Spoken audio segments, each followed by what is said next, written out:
Yang pertama dan utama, marilah kita panjatkan puja dan puji syukur kehadiran ini kita masih bisa bertemu bersilaturahmi dalam rangka kegiatan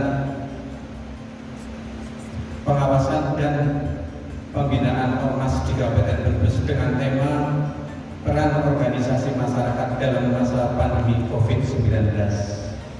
Bapak Ibu yang saya hormati, sholawat serta salam pada junjungan kita Nabi besar Muhammad SAW yang senantiasa kita ikuti perjalanan hidupnya, yang telah menunjukkan kita dari zaman kegelapan, dari zaman jahiliyah ke zaman yang terang benderang seperti sekarang ini.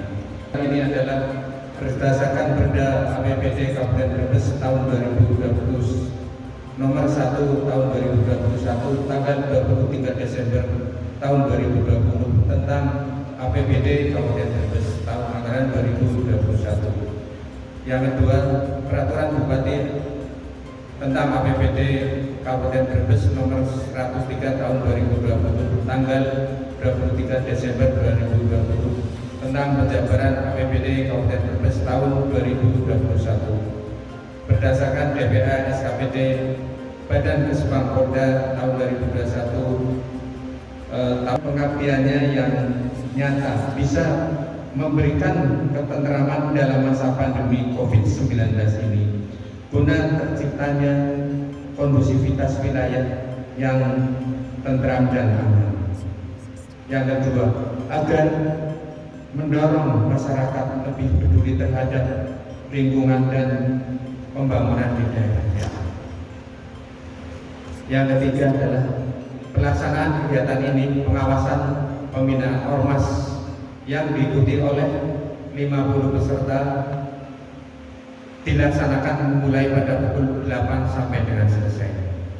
Pemberi materi ataupun narasumber antara lain dari Yayasan Madani Kabupaten Brebes.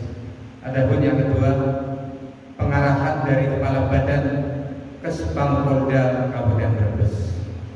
Yang ketiga, anggaran biaya pelaksanaan kegiatan pengawasan dan pembinaan ormas ini diberikan pada APBD Kabupaten Brebes tahun anggaran 2021 melalui SKPD Badan Kesbangpol Kabupaten Brebes.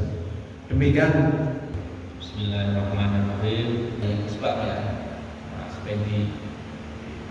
Yang saya hormati juga dari teman-teman dari SK Unggul ya. Punya SK Unggul apa adanya? SK Unggul ya. SK Unggul ini terima kasih nanti sharing-sharing sama SK Unggul. SK Unggul ini juga telah menjalin kerjasama dengan UNICEF ya. UNICEF ini tahun kedua. UNICEF ya tahun kedua.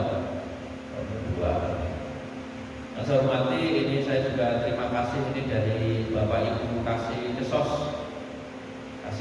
ini mungkin pertama kali diundang sama Kesbang. Ini Kesbang undang-undang Kasih Kesos ya.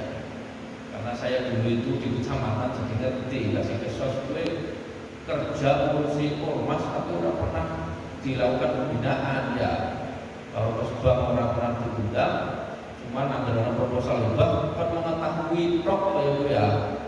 Mengetahui proses proposal pengajuannya kan mengetahui, LPJ ini ya kan mengetahui, tapi orang ngerti maksudnya mengetahui apa ya. Nah, cuman tidak keluar di DPA. DPA-nya tidak keluar, pembinaan pimpin karena nggak ada, tapi tugasnya ada di situ. Nah, salah satunya maka berkolaborasi dengan Kesbang. Mulai tahun inilah meskipun DPA-nya disusun waktu itu tidak apa itu ormas-ormas yang ada apa baik sih? Kantor ini dibaik sih. Jadi kalau ditanya ormasnya pimen, nah di ormasnya kayak karena maka saya minta dari bidang dua ini dari Kesbang ini, saya minta ke depannya kalau ada pengecekan ormas yang anyar kayak Kasih Kesos dilibatkan. Tujuh Kasih Kesos dilibatkan.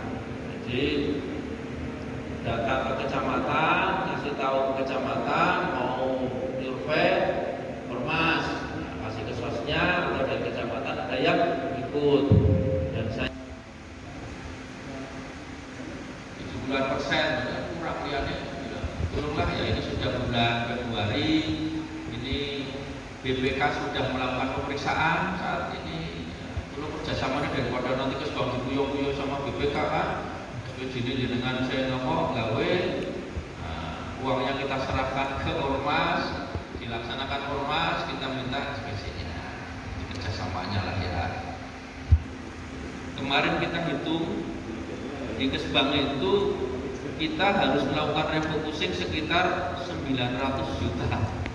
Nah ini mudah-mudahan tidak banyak yang terkurangi, jadi banyak yang terkurangi. Maka kita mau mengumumkan ini ragu-ragu, terus diumumkan ternyata ada pengurangan. Jadi mohon bersabar dulu bagi ormas-ormas, dan nanti kita juga akan kasih tahu ke kecamatan. Jadi yang pertama yang akan menerima di 2021 nanti akan kita informasikan Pak Seno ya. Kita kasih tahu daftarnya, yang dapat siapa saja ormas-ormas yang dapat tiba di 2021 kalau sudah selesai refocusing ya kan. Kasih daftar Bapak Ibu, kasih ke sos ormas yang ada di kecamatan itu yang sudah melaporkan di Kesbang. Selama ini kan dia nggak tahu di situ ormasnya ada berapa yang sudah laporan ke Kesbang. Jadi kita dalam bekerja nanti tidak ada lagi suara-suara bahwa nanti yang dikasih hibah itu Kesbang minta, tidak ada. Saya tegaskan ini di sini. Jadi nanti kalau ada oknum atau ada apa yang gampangannya memang kan ditransfer rekening panjenengan kan ya. Nah, jadi tidak ada jenengan ngasih-ngasih ke teman-teman ngapunten. Saya tegaskan Pak Kuku, ada Pak Seno yang nangani Pak Seno ini sama Pak Kuku. Jadi tegaskan tidak ada lagi minta-minta Pak. Enggak ada, wes. Teman-teman nanti untuk Kesbang sekian enggak ada. Saya tegaskan enggak ada. Apabila ada oknum yang seperti itu, tolong sampaikan ke saya. Kita clear lah, kerja clear. Ini berapa Pak? 2 miliar ya? 3,1 miliar. Saat ini belum refocusing ya. Itu dari segitu yang aspirasi itu 1,9. 1,9 adalah aspirasi dari 3,1. Berarti agak aspirasi nih daripada anggaran murni nih. Jadi seperti itu rata-rata. Dan ini sih untuk teman-teman yang sudah dapat hibah, belum tentu yang dapat hibah ini bisa dicairkan, karena tentunya sebelum mencairkan itu harus memenuhi syarat. Itu minimal harus memiliki SKT, surat keterangan terdaftar. Surat keterangan terdaftar itu dikeluarkan oleh Menteri Dalam Negeri. Nah, ini tak sampaikan juga. Satu adalah yang berbadan hukum, itu yang punya SK Kemenkumham, kan? Ada ya? Ada yang punya lembaran SK Kemenkumham itu yang biasanya ngurusnya berapa bulan itu ya? Berapa lama itu? Nah, itu biasanya yang ngurus notaris ya. Notaris itu ngurus, itu satu, itu berbadan hukum. Yang kedua, ormas yang tidak berbadan hukum itu wajib memiliki surat keterangan terdaftar. Itu sebelum 2013 itu SKT bisa dikeluarkan oleh gubernur, oleh bupati, oleh menteri. Tapi setelah 2013 yang mengeluarkan semuanya adalah menteri. Di sana. Terus tugasnya Kesbang apa? Bagi yang tidak berbadan hukum itu Kesbang hanya memberikan rekomendasi. Orang mungkin kan mau ke dalam negeri mana kan ngecek nih gune jadi oke misalnya orang mungkin atau nemen, maka ada banyak tangannya Kesbangpol, ada pengajuan, nah maka dicek bener apa kantornya anak, bener orang ya, dicek umur sing bener ora namanya piye. Cek, nanti setelah dicek maka Kesbangpom memberikan rekomendasi kepada Menteri untuk diterbitkan SKT, dan nanti berkasnya dikasihkan ke Mendagri, baru nanti Menteri Dalam Negeri menerbitkan SKT. Saya tanya sepanjang perjalanan 2013 sampai 2021, tak tanya, ternyata Kesbang belum pernah menguruskan SKT-nya teman-teman ormas yang ada di Kabupaten Brebes, yang kita keluarkan surat keterangan tanda lapor ya, surat keterangan tanda surat keterangan itu adalah ormas yang berbadan hukum yang punya SK Kemenkumham, jelas ya, itu adalah ormas yang berbadan hukum, jadi tidak perlu Menteri Dalam Negeri mengeluarkan SKT.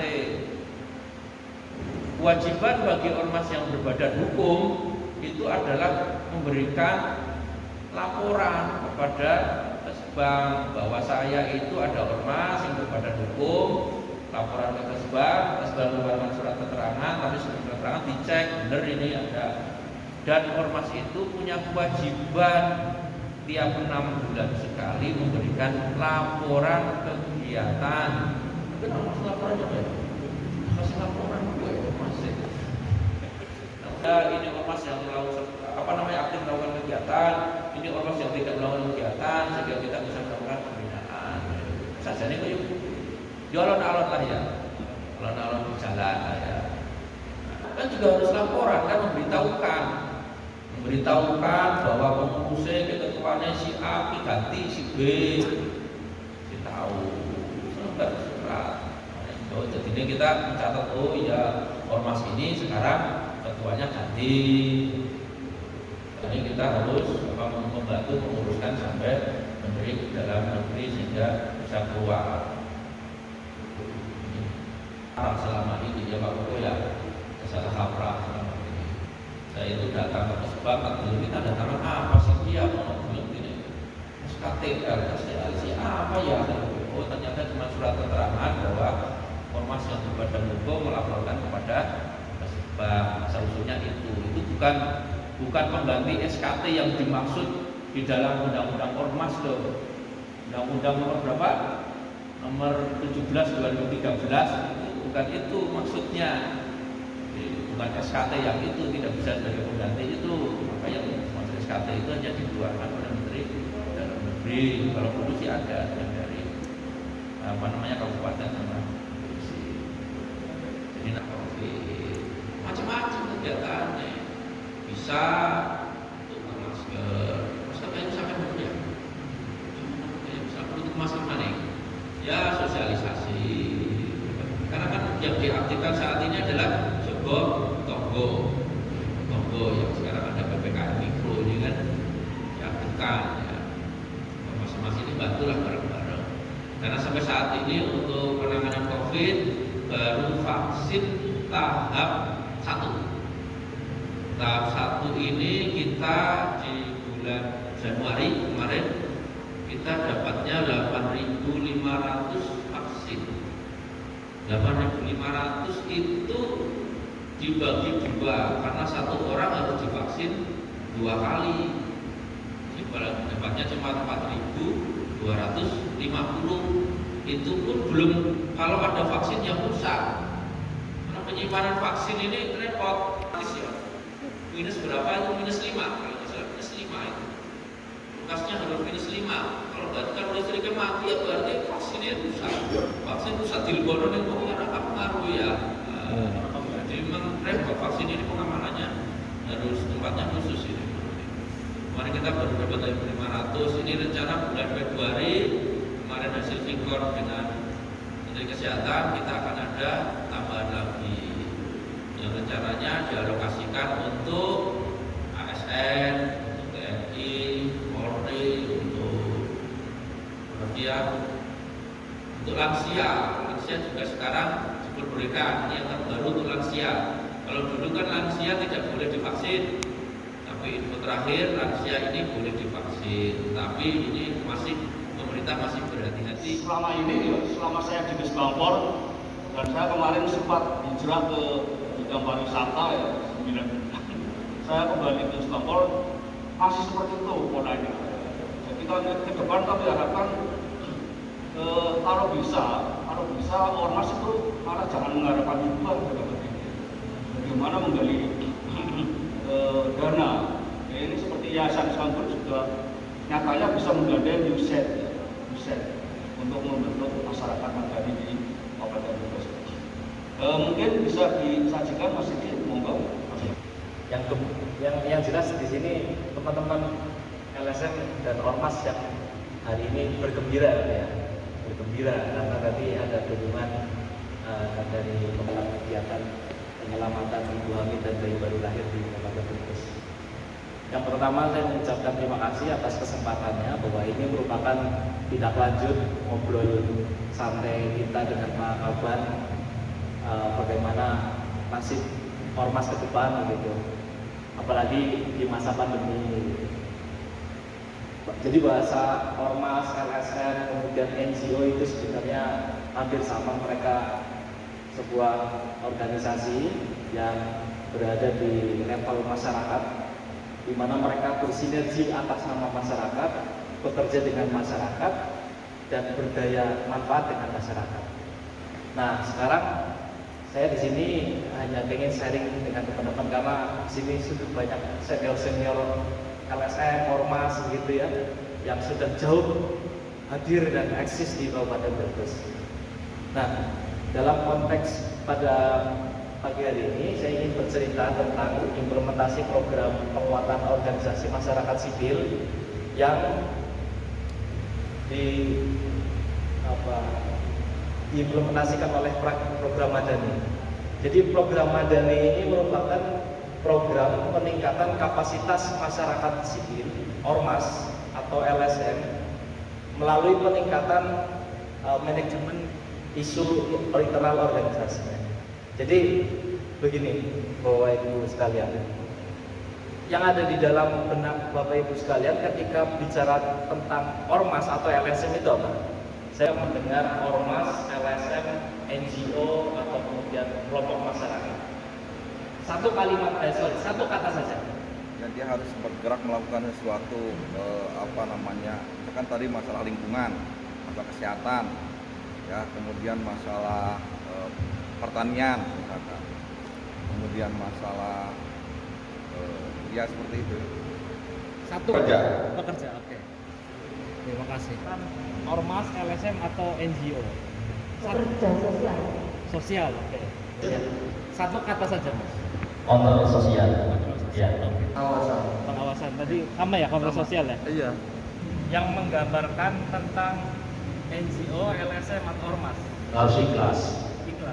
Kemudian mendorong kemitraan kerjasama antara pemerintah dan organisasi masyarakat sipil lokal dalam rangka kolaborasi.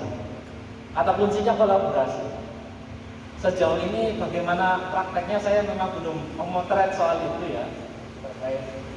Nah, ini teori yang kami ajukan dari teman-teman program Madani, bahwa teorinya seperti ini. Monggo nanti kita diskusikan bersama ya. Teori perubahan. Jika kapasitas organisasi dan teknis organisasi masyarakat sipil di tingkat daerah meningkat dan keberlanjutannya meningkat, maka masyarakat sipil di Indonesia dapat secara efektif memperkuat akuntabilitas pemerintah dan mempromosikan toleransi. Ini teorinya. Sasaran programnya adalah akuntabilitas dan toleransi di tingkat daerah menguat. Ngapain aja gitu. Sebenarnya tadi disampaikan dana hibah yang kami keluarkan lewat Yayasan SK Unggul itu sangat kecil sekali, sangat kecil. Karena kita harus bayar gaji pegawai 3 orang selama 3 tahun, kemudian kegiatan pelatihan, peningkatan skill itu lebih banyak diutamakan. Dan ada 3 komponen utama yang menjadi prioritas kami di program Madani. Yang pertama adalah penguatan kapasitas organisasi masyarakat sipil mitra. Siapa mitra kami? Sementara ini yang menjadi mitra kami adalah teman-teman dari Yayasan SK Unggul Indonesia. Nanti Mas Heri akan mengenalkan. Kenapa play ya? Play. Jadi biasanya kalau ada program dana hibah dari luar negeri itu terinformasikan di internet. Kemudian kita share ke teman-teman, akses informasinya melalui media sosial. Ada yang menangkap, saya berpeluang gitu. Kalau nggak salah waktu itu ada 4 ormas dan 3 LSM yang mengajukan itu. Dari 7 itu kemudian kita melakukan verifikasi, ada 3 kandidat terkuat.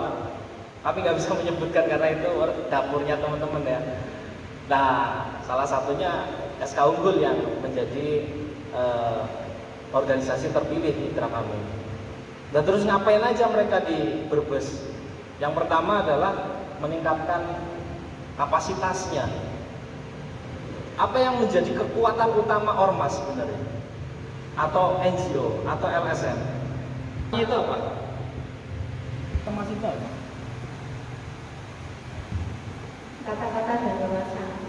Kata-kata dan wawasan itu yang harus dimiliki ya. Dari ormas atau LSM atau NGO. Kekompakan. Kekompakan. LSM dan ormas juga sipil.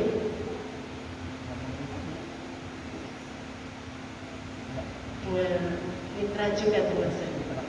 Bahwa ormas atau LSM tidak bisa bekerja sendiri. Maka kata kunci yang menjadi utama di dalam komponen itu adalah kolaborasi. Bagaimana kolaborasi ini dibangun? Tentu saja ketika bicara ormas, dia harus mampu menunjukkan kredibilitasnya. Nah, pengalaman nanti teman-teman SK Unggul akan disampaikan. Kredibilitas ini sebenarnya itu akan lebih dalam memotret manajemennya, ya. Manajemen itu aspeknya sangat luas di dalam ormas. Ada nggak ada ART-nya, visi misinya, rencana strategisnya. Rencana strategisnya berapa tahun sekali? Rencana kerjanya ada nggak gitu. Kemudian aspek yang lain itu ada ketenagakerjaannya. Adakah relawannya?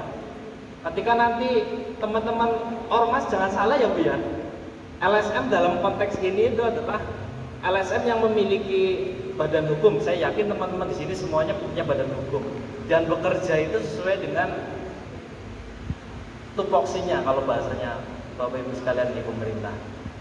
Ini saja pengalaman teman-teman SK Unggul ketika melakukan pengukuran indeks kinerja organisasi, mereka ternyata levelnya ada di bawah, yang paling bawah ya, posisinya paling bawah nasen.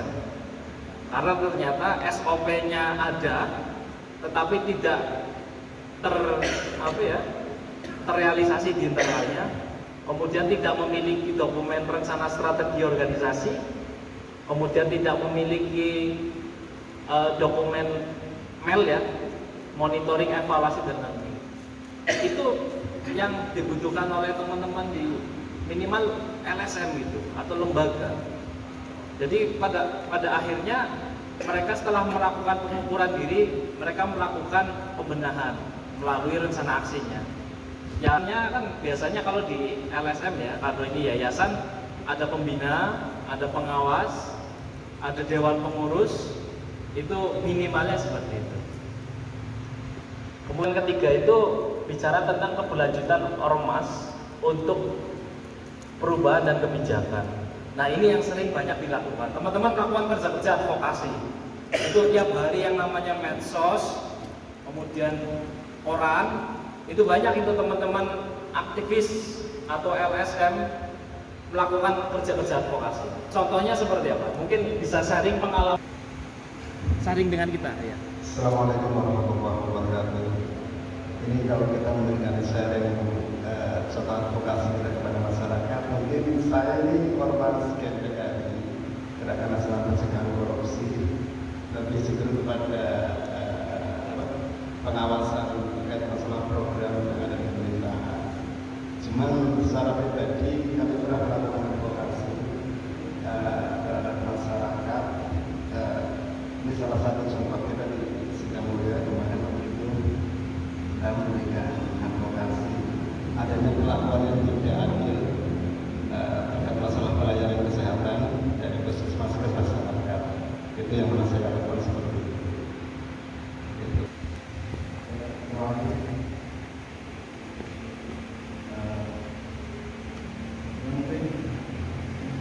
Untuk apa ya namanya bantuan dari misal kayak beras dari kelurahan gitu ya, kadang ada data yang nggak sinkron gitu ya. Jadi misal di kelurahan udah ada tapi nggak kayak menerima gitu. Jadi itu pengalaman. Nama siapa? Ferry. Si masyarakat sipil ini sudah diawali oleh SE Kemendagri kemarin Pak Kaban, bahwa ormas itu diberi kesempatan untuk menjadi peserta, salah satu peserta, baik itu penunjukan langsung maupun lelang ya. Nah, mungkin kendalanya adalah teman-teman itu tidak bisa membuktikan. Biasanya ada syarat administrasinya. Kemarin di SE Kemendagri itu, saya lupa SE Kemendagri nomor berapa, yang jelas itu teman-teman ormas itu diberikan peluang untuk bekerja sama, pengadaan masker, sosialisasi. Nah, kadang syaratnya itu ada di sini, beratnya teman-teman. Harus 3 tahun berturut-turut keuangan lembaga sudah diaudit oleh akuntan publik. 3 tahun minimal. Ini akan menjadi salah satu syarat terberat. Iya. Belum lagi kalau tidak ada fundingnya ya, donornya ya Pak. Pusat Madani berkunjung ke Brebes, Pemda itu meminta isunya adalah kesehatan ibu dan anak. Lah, beda lagi di kota Surakarta. Surakarta itu ngambilnya transparansi dana desa.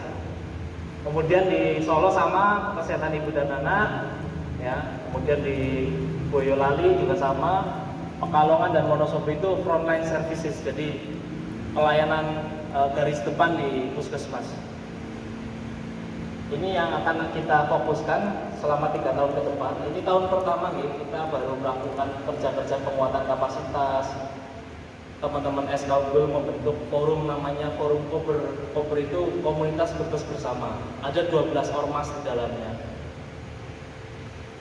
Ya, ini isu akuntabilitas, ada pencegahan korupsi, pelayanan publik, unit layanan, tata kelola sumber daya alam, kesehatan ibu dan bayi baru lahir, dan transparansi dana desa. Yang lain itu keberagaman sosial dan keberagaman generasi muda. Ini isu inklusi sosial ada di Maria itu di kota Kabupaten Bogor ya. Karena di sana rupanya yang namanya toleransi beragama sangat sensitif ya, sehingga proyek Madani ini di sana akan mengintervensi soal sensitivitas keberagaman itu. Kemudian keberagaman generasi muda ini ada di teman-teman Makassar. Nah, ini distrik dan kabupaten dan isu tematiknya tadi yang disampaikan. Madiun ada transparansi dana desa juga, kemudian dari sisi keuangannya, kemudian dari sisi manajemennya, kinerjanya pasti menurun gitu kan. Rata-rata kalau LSM yang bekerja sama dengan lembaga donor asing, mereka kinerjanya itu low performance, maka ada beberapa konsekuensi. Biasanya konsekuensinya adalah pegawainya dirumahkan, work from home. Ketika working from home, take home pay atau gaji yang diterima hanya 50%. Itu yang pertama. Dari sisi keuangan, ketika kerja-kerja lapangan tidak bisa dilakukan oleh teman-teman organisasi, maka lembaga donor tidak akan mengambil resiko ketika kegiatannya tidak membawa dampak.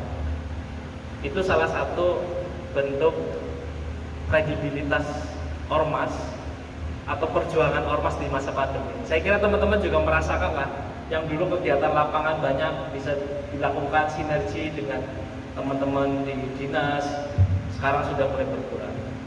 Nyun sewu teman-teman OMS, saya sedikit berbagi pengalaman. Saya kasih waktu berapa menit? 5 menit.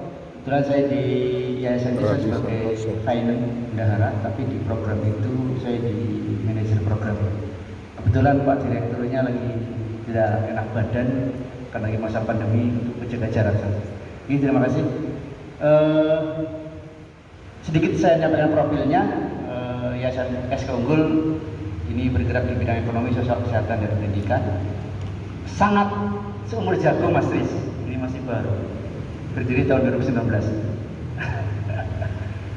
Ternyata ada peluang dan luar biasa, tangkap memang luar biasa kompetisinya ketika kita memang mau terbang ke duitnya orang Amerika Mas. Nanti di lain waktu kita ngobrol. Yang jelas memang banyak syarat yang ketat yang memang harus kita lalui lah, tapi nanti kita menjadi koalisi untuk mendapatkan itu. Jadi istilah program bagi FC adalah jadi duitnya masyarakat Amerika itu masukkan ke sebuah lembaga untuk intervensi ke negara-negara yang memang membutuhkan itu. Itu ini visi-misinya mungkin umum lah, pengalaman kerjasama, ini sedikit pengalaman. Beberapa kali kita melihat kapasitas masyarakat sipil di tahun yang pertama tadi saya sampaikan oleh FC. Yang kedua adalah bekerjasama dengan pendistribusian CSR dengan Pak Carul Papan. Kebetulan kemarin waktu kelurahan Desa Radusanga Kulon Sawetan Naro kita coba itu karena CSR bentuknya barang ya Mas, tidak anggaran tapi bentuknya barang. Kita hanya sebatas kalau bahasa gampangnya mencoba menjembatani saja dan masyarakat perusahaan punya apa yang bisa lakukan kita lakukan itu sampai 20 ribuan kalau nggak salah. Terus kantong kami juga kemarin waktu Pasar Batan Tanggul mau jebol kita juga sedikit memberikan bantuan. Nah ini yang sangat menarik, koalisi masyarakat sipil forum komunikasi Brebes bersama ini karena isunya kita kebetulan di Brebes itu mendapatkan fokus intervensinya di kesehatan ibu dan anak. Kemudian kami mencoba mapping beberapa OMS yang menurut kami sampai bisa di akar rumput itu. Nah, boleh saya sebut nama di Kober itu tadi dari teman-teman Ansor, teman-teman Pemuda Muhammadiyah, Muslimat, Nahdlatul Asia, teman-teman LSM Agustus, Hidebat, terus Peka, perempuan kepala keluarga, terus dari saya milih itu karena kami beranggapan persepsi kami bahwa teman-teman Muslimat Ansor itu sampai ke akar rumput. Ketika kita melakukan gerakan itu, kegiatan itu, mereka tinggal tombol dipencet mereka sudah berjalan. Makanya kemudian mencari efektivitas kami mencoba, tapi tidak menutup kemungkinan kemudian nanti akan ada teman-teman OSMS yang lain yang menjadi koalisi, menjadi isu bersama di kesehatan ibu dan anak. Terus kolaborasi mapping isu kesehatan ibu dan anak memang beberapa kali kita sudah lakukan sama teman-teman, sudah mereka bertugas di siapa. Kolaborasi dan terlibat menjadi anggota pusat. Nah ini kemarin kita keterlibatan SK di PKSAI Kabupaten Brebes. Next, kolaborasi dengan baik. Ini sangat penting sekali bagi mereka. Prasarat mutlak yang mereka harus OMS punya ketika kita mau untuk mengidentifikasi kinerja organisasi sekaligus mengeksplorasi kapasitas organisasi pada saat diskusi dilakukan. Nah, ini kemudian butuh pemikiran bersamaan dari internal organisasinya. Kalau kemudian kayak di kami di yayasan itu memang pembinanya, pengawasnya, terus memang pengurusnya memang harus terlibat dalam diskusi tentang identifikasi dirinya sendiri. Karena di sana nanti ada pertanyaan sudah apa, melakukan apa, dan bagaimana, pembuktiannya seperti apa. Jadi tidak yang baru rancangan apa, yang sudah dilakukan seperti apa. Pengalaman kita di awal sedikit tadi disampaikan, kita harus punya rencana minimal 3 tahun. Kalau yang sudah PMS yang sudah mungkin luar biasa mungkin bisa 5 tahun. Bahkan kemarin saya di Remdet itu sudah 20 tahun mereka sudah punya rencana. Selama 20 tahun mau apa dan bagaimana. Kita masih baru 3 tahun. Rencananya harus jelas. Setelah rencana itu kemudian kita bagaimana evaluasinya. Kita harus mengevaluasi diri sendiri. Nah kemudian kebutuhan di internal kita mau apa mas umpamanya? Kalau kebutuhannya adalah tentang kegiatan intervensi, advokasi, tentunya di sana ada teman-teman yang memang dikerjakan oleh kita. Tentunya di sana aturan-aturan kita kayak standar SOP lah. Nah awal kita berdiri itu SOP-nya bahasa saya 1 jabat mas. Ya ketenagakerjaan, pengadaan barang dan jasa, keuangan jadi 1. Ternyata ketika ada pendampingan dari Remdek, itu ternyata harus sudah bisa, tinggal kebutuhan kita mau apa.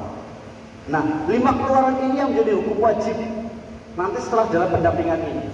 Alhamdulillah SK Kudus sudah memenuhi itu, restranya sudah terpenuhi, meritnya sudah terpenuhi, SOP keuangan, ketenagakerjaan itu sudah terpenuhi, dan yang satunya lagi adalah SOP keuangan, ketenagakerjaan, pengadaan barang dan jasa. Itu wajib lah. Saya kira masih dan teman-teman sudah maklum lah persoalan itulah, tinggal mau apa tidak terdokumentasi dengan baik. Itu persoalan. Next mas, Penstra adalah ini ditunjuk oleh internal organisasi untuk memadu jalannya pengukuran. Nah, kita nanti pengurus dari mulai pembina, pengawas, ketua, bendahara, semua terlibat dalam pembentukan Penstra.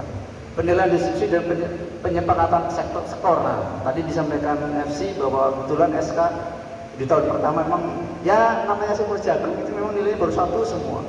Ya tunas lah, tunas.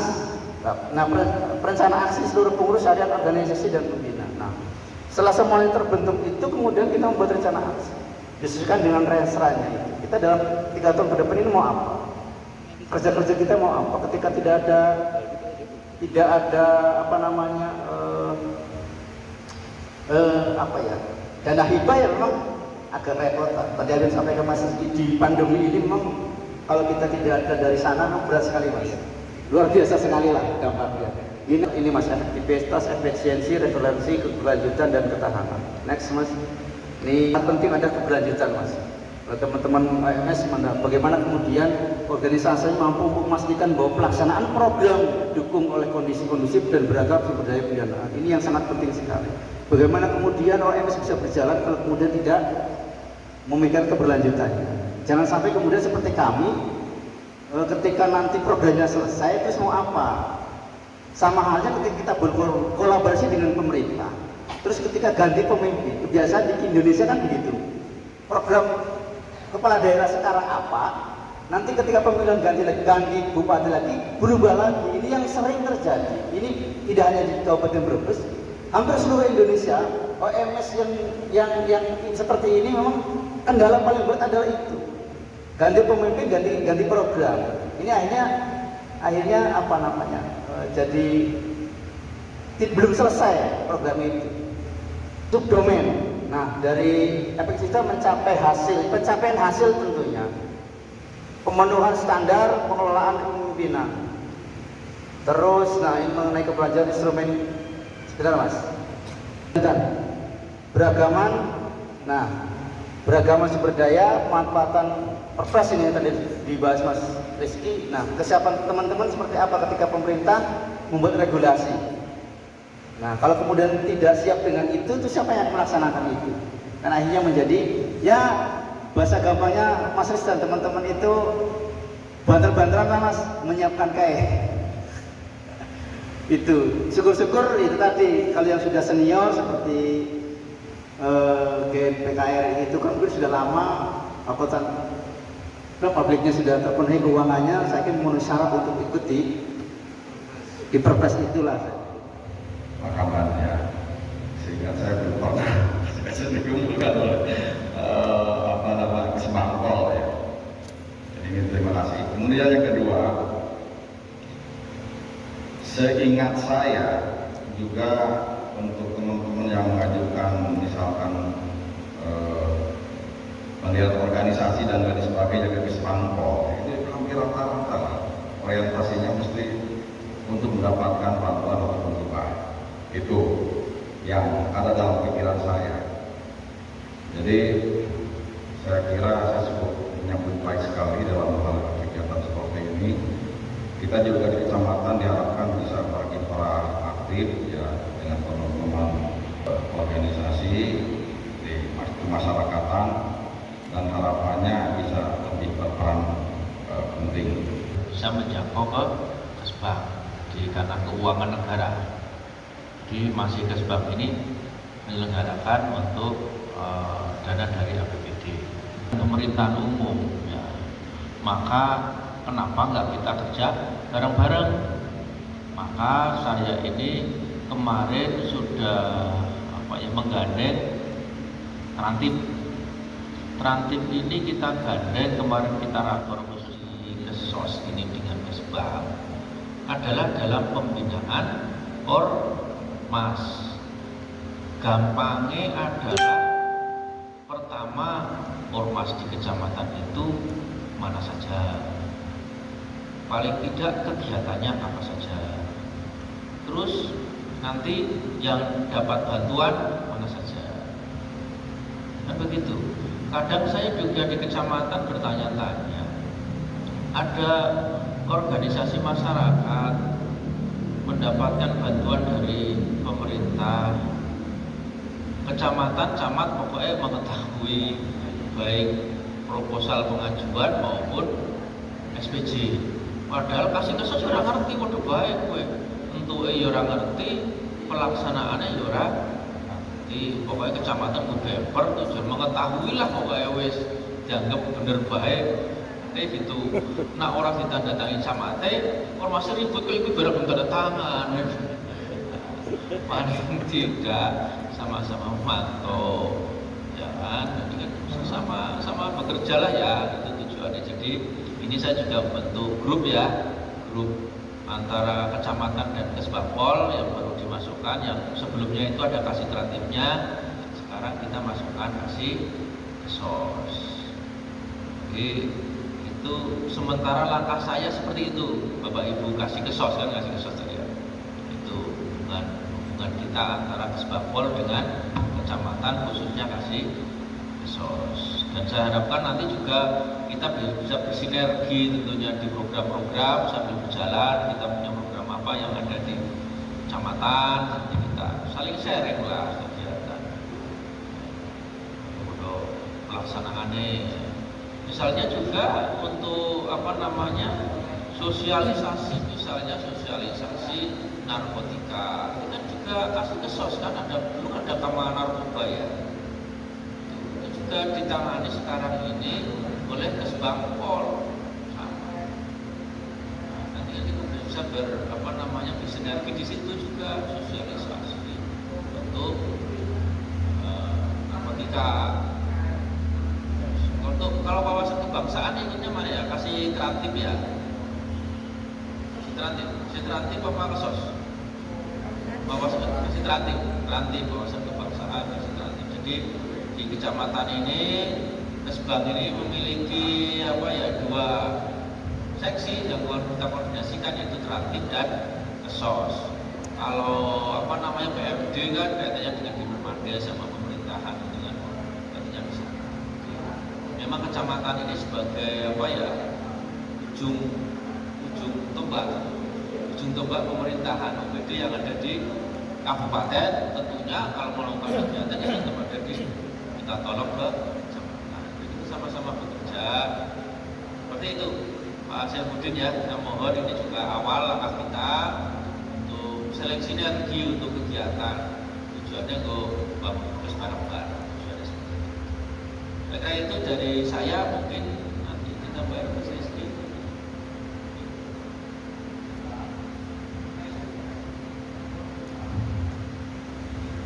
Penjelasan Pak Kaban luar biasa ini. Saya kira terobosan ya, inovasi Pak. Yang kita harapkan pejabat-pejabat muda, khususnya di eselon 3 ya, seperti beliau ini, eselon 2 ya. Jadi ada terobosan menarik ketika beliau membahas soal bagaimana memaksimalkan peran Ormas di level kecamatan dengan melibatkan teman-teman di kecamatan. Nah, dalam konteks program tadi yang disampaikan saya, memang ini Pak, kami ini mendorong agar masyarakat sipil, utamanya di Ormas dan LSM ini lebih terbuka untuk membangun kerjasama dengan pemerintah daerah. Nah, tentu saja di sisi pemerintah daerah itu juga harus terbuka juga dong. Melalui skema kerjasama kolaborasi ini saya yakin praktek-praktek baik semacam ini sudah sangat banyak dilakukan. Contoh, program gerakan kembali bersekolah. Siapa yang terlibat di dalamnya? Ada ormas? Ya. Pemerintah? Ya. Ada TNI? Ya. Ada Polri? Ya. Semuanya terlibat. Kemudian dulu ada, ingat juga ada program-program yang lain ya, misalkan program penyelamatan ibu hamil melalui maklumat dukun bayi. Jadi nyun sewu, dulu dukun bayi masih bisa ya menangani persalinan. Tetapi karena semakin perkembangan zaman, kasus komplikasi pada ibu hamil itu semakin kompleks, maka ada pergeseran yang dulu boleh menangani, sekarang dukun bayi difungsikan sebagai petugas yang membantu pasca persalinan, yang mijeti bayinya, yang mijeti ibunya itu kan, tapi tidak menolong persalinan juga. Ada pergeseran itu. Nah, saya kira pertemuan kali ini adalah pertama pemerintah kecamatan itu membuka akses kepada teman-teman ormas di tingkat kecamatan. Mau di kabupaten saja bisa. Dulu kalau nggak salah teman-teman di GKP itu ada teman dari Muslimah, Fatayat, Muhammadiyah, NU, kemudian ada forum masyarakat peduli pendidikan ya, FMPP. Itu saya kira bentuk kolaborasi Pak, bentuk kolaborasi yang konkret. Awalnya justru dari masyarakat, dulu ada istilahnya iske anak bocah cilik dodolan Wisnu itu dulu jualan apa ya? Arum manis, kemudian teman-teman donasi, teman-teman donatur mendonasikan karena si Wisnu ini putus sekolah. Itu melalui donasi semacam itu akhirnya berpikiran kenapa nggak digerakkan aja seluruh kabupaten. Muncullah gerakan kembali bersekolah. Kemudian muncul lagi gerakan kemarin ya yang baru itu Sabang Bansos era Covid itu kan kemarin yang paling dipersoalkan adalah data. Kemudian ada gerakan koalisi masyarakat sipil pada saat itu, saya ambil contoh saja, itu berkolaborasi dengan pemerintah. Bagaimana nik yang ganda ini diselesaikan? Saya kira masing-masing punya kelebihan ya Pak atau Bu. Ormas itu atau LSM punya jaringan sampai ke bawah yang pemerintah tidak bisa melihat itu. Bahasanya bibit waluyo disit godong timbawe kromo LSM. Tapi pemerintah nggak tahu itu. Tapi bagaimana caranya ke depan itu mekanisme kerjasamanya dibangun secara produktif. Kalau orientasinya hanya pada soal pendanaan, saya kira itu nanti tidak akan clear gitu. Yang pertama adalah membangun kerjasama dulu, saling percaya, kemudian sembari pemerintah menyiapkan tadi skema Perpres 16/2018 soal pengelola tipe 3 dan 4, ya sekarang pemerintah mengajak ormas atau LSM di kegiatan sosial. Saya kira dengan menyibukkan diri dengan kegiatan sosial, ya, sinerginya kan dibangun. Yang disampaikan Mas Riyadi itu tadi memang sangat kompleks ya. Artinya yayasan atau LSM itu kayak pemerintah punya SOP pengadaan barang dan jasa, punya SOP keuangan, punya SOP ketenagaan, punya Renstra dan punya MEL. Itu memang idealnya semacam itu gitu. Lembaga itu memiliki dokumen atau SOP yang menjadi panduan dia bekerja di dalam organisasinya. Wajar ketika teman-teman digaji, wajar ketika teman-teman mendapatkan hak misalkan dalam dalam 1 tahun itu ada yang namanya gaji ke-13 di dalamnya. Ya wajar karena beliau bekerja di dalam LSM. LSM punya anggaran, punya manajemen seperti teman-teman di pemerintah. Saya kira itu Pak, kita mulai membuka diri saja. Semua program saya kira bisa disinergikan. Terima kasih. Tadi disampaikan bahwa di Perpres 16/2018 ya, itu kan untuk pengadaan barang jasa bisa diikuti oleh kelompok masyarakat ya. kelompok masyarakat ini memang tujuannya arahnya ini memang pemberdayaan ormas dengan maksud jadi pemerintah itu dalam melakukan kegiatan itu tidak hanya pengadaan barang jasanya sama CV, sama PT, tapi juga terhadap kelompok masyarakat, dalam hal ini adalah organisasi masyarakat, karena kelompok masyarakat juga termasuk organisasi masyarakat. Makanya tadi disampaikan juga agar pemerintah ini memiliki rasa kepercayaan ya tadi ya, kepercayaan bahwa kelompok masyarakat ini punya kemampuan mengelola dan sebagainya. Nah, makanya di SK Unggul ini kan bergerak ke situ juga kan, arahnya kan termasuk aplikasi tadi ya, aplikasi apa tadi ya, itu untuk jadi saya juga kepingin pemberdayaan ormas itu tidak hanya pemerintah itu ngekeni duit tiba nggak seperti itu kepingin saya. Pemberdayaan ormas itu bisa dengan cara tadi itu swakelola kegiatan bersama, dari mulai perencanaan sampai dengan penganggaran dan pelaksanaan. Kan gitu arahnya kan. Pemberdayaan ormas yang bagus itu saya dengar ada di Kota Semarang. Kota Semarang itu sudah menghindari hibah, karena hibah itu menurut teman saya yang di Semarang itu pertanggungjawabannya hanya sepihak dari ormasnya saja. Tetapi kalau pemberdayaannya mulai perencanaan, penganggaran dan pelaksanaan di ormas itu yang anggarannya ada di OPD, swakelolanya dengan ormas. Ini dua institusi bertanggung jawab, pemerintahnya yang bertanggung jawab, ormasnya juga ikut bertanggung jawab. Kalau itu bisa dilakukan, maka akan muncul ormas-ormas yang punya kredibilitas bagus kan ya. Jadi makanya tadi saya bilang ini ormas ini harapan saya punya fokusnya apa. Jadi bisa memetakan tentunya ormas ini konsen ke ini, ormas ini konsen ke sini. Jadi mereka akan konsen kalau mau bekerja sama sinergi dengan pemerintah, akan fokus OPD yang akan ikut dampingi bareng misalnya. OPD bidang kesehatan misalnya, tentunya ada ormas-ormas yang konsen bidang kesehatan. Akan komunikasi kalau terus-menerus kan jadi baik. Yang penting kan saling bekerja sama. Itu saling ya.